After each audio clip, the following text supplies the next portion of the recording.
നമ്മളിന്ന് പറയാൻ പോകുന്നത് ഷ്രോഡിംഗറിൻ്റെ ക്യാറ്റ് എക്സ്പെരിമെൻറ്റിനെ കുറിച്ചാണ്. ഷ്രോഡിംഗറിൻ്റെ ക്യാറ്റ് എക്സ്പെരിമെൻ്റ് എന്താണെന്ന് വെച്ചാൽ, ഉദാഹരണത്തിന് ഞാൻ പറഞ്ഞുതരാം. ഒരു ബോക്സിൽ ഒരു ക്യാറ്റിനെയും വെച്ചിട്ടുണ്ട്, ഒപ്പം ഒരു നോർമൽ വാട്ടറും വെച്ചിട്ടുണ്ട്, ഒരു പോയിസൺ അടങ്ങിയ ഒരു വാട്ടറും വെച്ചിട്ടുണ്ട്. ആ ബോക്സ് അടച്ചു കഴിഞ്ഞാൽ അതിനുള്ളിൽ എന്താണ് നടക്കുന്നത് എന്ന് നമുക്ക് അറിയാൻ പറ്റില്ല, അല്ലേ? ഇപ്പോൾ ഈ ക്യാറ്റ് ചിലപ്പോൾ നോർമൽ വെള്ളം കുടിച്ചേക്കാം, നമുക്കൊരിക്കലും അത് പറയാൻ പറ്റില്ല.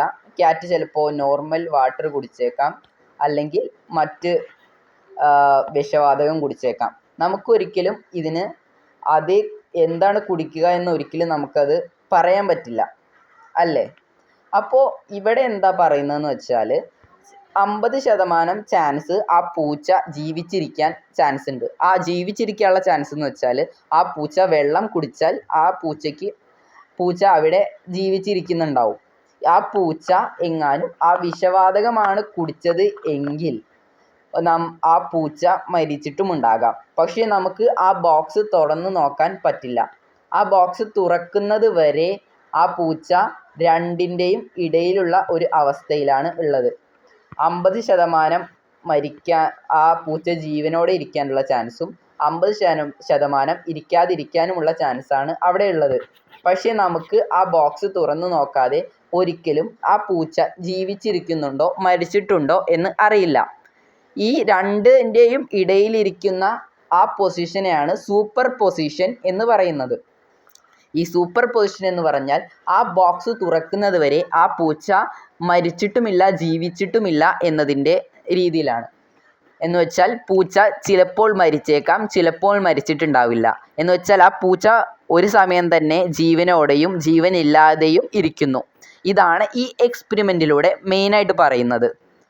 അതിനെയാണ് പറയുന്നത് ഈ എക്സ്പെരിമെൻ്റാണ് ഇവിടെ ഇപ്പോൾ മെയിനായിട്ട് ഷ്രോഡിംഗറിൻ്റെ ക്യാറ്റ് എക്സ്പെരിമെൻ്റ് എന്ന് പറയുന്നത്. ഓക്കെ, ക്ലിയർ അല്ലേ?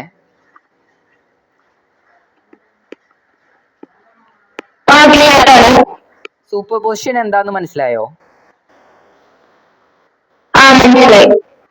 ഒന്നും കൂടി പറയാം. സൂപ്പർ പൊസിഷൻ എന്താണെന്ന് വെച്ചാൽ, ആ ബോക്സ് തുറക്കുന്നത് വരെ ആ പൂച്ച ചിലപ്പോൾ 50% ജീവനോടെയും 50% ജീവനില്ലാതെയും ഇരിക്കാനുള്ള ചാൻസ് ഉണ്ട്. ആ പൂച്ച ആ വിഷവാതകം കഴിച്ചാൽ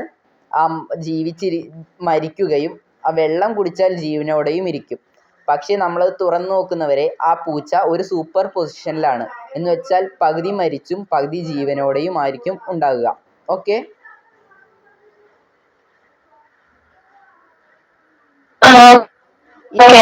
നമ്മുടെ ഈ ഷ്രോഡിംഗർ ക്യാറ്റ് എക്സ്പെരിമെന്റിൽ മെയിനായിട്ട് പറയുന്ന കാര്യങ്ങൾ. ഓക്കെ, ഇനി